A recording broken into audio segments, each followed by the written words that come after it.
Hello YouTube, it's me, Logan Albright, back again with another book review for your viewing pleasure. I am back on track with my book reviews, having strayed from that formula a little bit last week to do some movie reviews. And today I'm talking about The Spire by William Golding. This is part of my continuing quest of exploring authors who are only known for one major work. What one might unkindly call them one-hit wonder authors, and checking out some of their lesser known work and seeing if they have more to offer than that one book that they are famous for. So I've done it with a few other ones in the past. William Golding, of course, is famous for Lord of the Flies, which, at least when I was growing up, every young kid had to read. And I really liked that book. It's been many, many years since I read it, but I found it fascinating, and it's a good study on kind of human nature and, society and children. It's pretty bleak, but it's a good book. And so I wanted to read something else by him. And on a recent trip to Mexico, which I went to for work, I found a English language section in a bookstore, and they had this book. And I thought I'd pick it up and read it on the plane home, which is what I did. The Spire came out in 1964. It is 10 years after Lord of the Flies. It is his fifth novel, whereas Lord of the Flies was his first novel.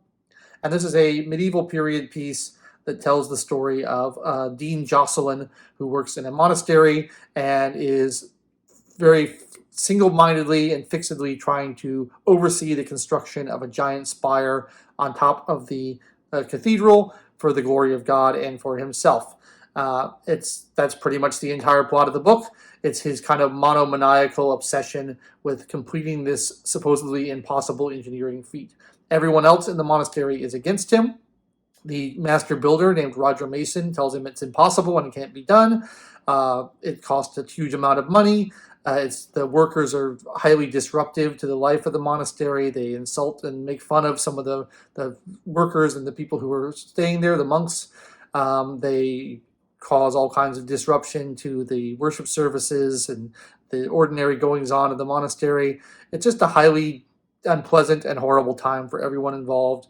But Father Jocelyn thinks that it's okay because he has been commanded by God to build this spire, and it's the only thing he cares about, and he puts that above everything else. That's, as a plot goes, that's fairly thin.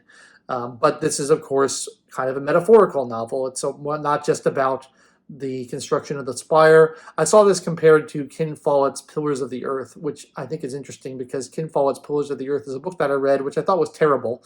And that is much more plot focused and has a much more conventional narrative, whereas this one is much more about the interior worlds of the characters and kind of what they're going through and their spiritual crises and their emotional crises. Essentially what we have here is the complete breakdown of a human being, of an individual, kind of set against the backdrop of this cathedral and this construction project.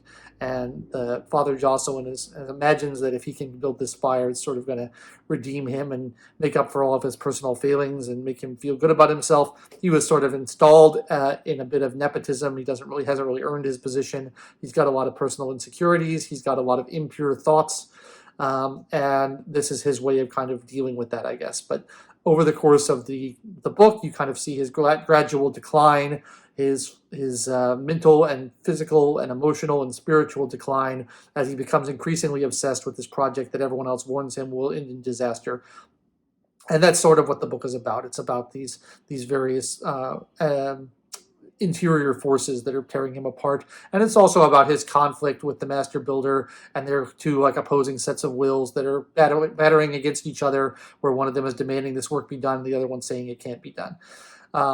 That's essentially what the book is, and perhaps that's why I didn't love it. I don't know. I feel like maybe sometimes when I do these book reviews, I feel a little bit like a Philistine because I like a lot of heavy literature and I like a lot of, very difficult reading and very complex books, but I have an innate love of entertainment that I think sometimes stands in the way of my enjoying these great pieces of literature, because I recognize that this is a well-written book. It's cleverly constructed, like all the pieces are there for a good book. But it's not very enjoyable to read because all the characters are pretty unpleasant and slimy. They're perhaps quite realistic, but they're no one you really want to root for. You're not rooting for Father Jocelyn, certainly. You're not rooting for Roger Mason. All the men are sort of having affairs. All the women are having affairs. There's no real spiritual purity. You don't really feel any, devotion to this monastery and or this cathedral and what's going on there. And everyone's just kind of horrible, and so it's not really fun to read about them.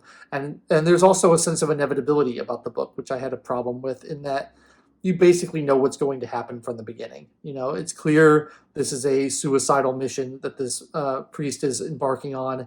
It's clear that it's not going to succeed. It's clear that things are going to end badly for him.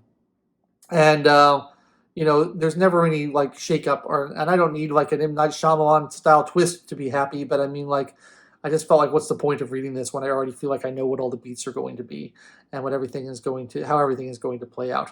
The psychological aspects of it are interesting, but they're more interesting if I can really care about the characters and what they're going through and actually relate to them and feel sorry for them and want them to win. And when I don't want them to win, then I'm like, well, why do I really care about this? And I feel like there's just, you see a lot of selfishness, and you see a lot of lust, and you see a lot of greed, and you see a lot of pride, and all these 7 deadly sins are very much on display here. And like I say, it is very skillfully done. Like, there's no question that William Golding is a good writer. He's very good with prose. His prose style is a little bit, you can quibble with his prose style. It's a little bit dense sometimes. It's a little bit elaborate, but I don't mind that. I think that's fine to have dense and elaborate style, as long as it's understandable, which this certainly is. I didn't have trouble understanding it. But, so he's a technically gifted writer, but the story he's telling is not particularly interesting to me on a plot level, and it's not particularly interesting to me on a psychological level, simply because I don't care about the characters or what they're going through. So I had a little bit of difficulty enjoying The Spire. It is quite a short book, so that was to its credit, because I didn't have to sit with it for too long. But I just felt like, I know where this is going. I'm not going to be surprised by this. I see what's happening. I see how it's all playing out. I don't have any burning anticipation of what's going to happen to this character. How's this story plotline going to get tied up? How's this going to end? None of that really struck me as particularly compelling. So, I don't know. I'm not super eager to return to the world of William Goldman anytime soon.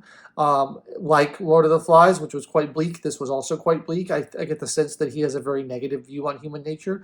I've got a pretty positive view on the world in general and on people. And I like books that celebrate that a little bit. I always talk about Victor Hugo as one of my favorite writers, as one of the great romantic writers. And he has giant, amazing, characters who represent the greatness of mankind, and who represent what people can be, and who represent the triumph of the individual. And they also he has big evil characters who represent how it can go wrong as well. And I like that kind of thing. And these kind of books where the characters are kind of small and petty, I don't find them particularly interesting, because there's small and petty people everywhere. You can encounter them every day of the week, wherever you are in the world. And I don't want to read novels about them. I want to read novels about exceptional people doing exceptional things for the most part. And so I don't tend to respond to those books quite as well as I do as of the more romantic ones, because I find that they're a little bit too pessimistic about the human condition for my liking. I like something a little bit more optimistic. So what else do I have to say about The Spire? I like the medieval setting. There's a clear attention to detail and a clear love for the time period, and trying to get capture the essence of what that time period would have been like, and what the people would have been like, what they would have thought, how they would have felt in that time period. I appreciate that. One of the things I hate is when people are writing historical fiction and they just import modern mindsets into characters from 300, 400, 500 years ago. I think it's insane. I did a book about, what was that book called? Eifelheim. I did a book review about Eifelheim, which is a science fiction novel about aliens arriving at a medieval monastery. And I tore that book apart because all the characters acted like 21st century Americans would have acted, instead of 11th century Germans would have acted. It was ridiculous, and such a poorly thought out kind of setting and character study. And so I really do appreciate that William Golding has attempted to get into the minds of his characters and portrayed society as it might actually have been. I guess nobody can actually know for certain what society would have been like in that time period, but he's doing his best to portray what it would have actually been like. And I think that is admirable and good. On the other hand, it does make it a little bit harder to connect with the characters because they're so emotionally distant from us and the way that we think nowadays. So I understand that being a drawback as well as a benefit, but I think if you're going to do this kind of story, you have to make some effort to get into the heads of the characters and the time in which they inhabit, because otherwise you might as well just write it, set in the present day. There's no point in setting it in the past. So that's my review of The Spire. Certainly a well-written book, certainly a competent author, skillfully crafted, lots of good allegory and metaphor and stuff in there. If you like that sort of thing, I tend not to like that sort of thing. But I had a hard time enjoying it because I just didn't care about the characters and thought everybody was unpleasant. So I'm not eager to return to William Golding in the future, but if you guys have other recommendations, I'd be happy to hear them. I'm also interested in any other book recommendations you might happen to give me based on what I've said about my tastes and the other videos I've done and what you think I might like. I'm always on the lookout for new good novels or old good novels, as a matter of fact. I tend to prefer old good novels. So please leave a comment down below and let me know what you think I should read next. And feel free to like the video if you enjoyed it.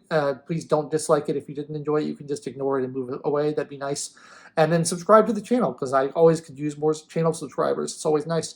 And I appreciate you watching so much. It's so nice of you to watch these videos and, contribute to my view count and get my thoughts on these things. And I like conversing with you in the comments. It's a lot of fun when people have things to say. So thanks a lot for that. I appreciate it. And I will be back next week with another book review for you. I've been your host, Logan Albright, and thanks so much for watching.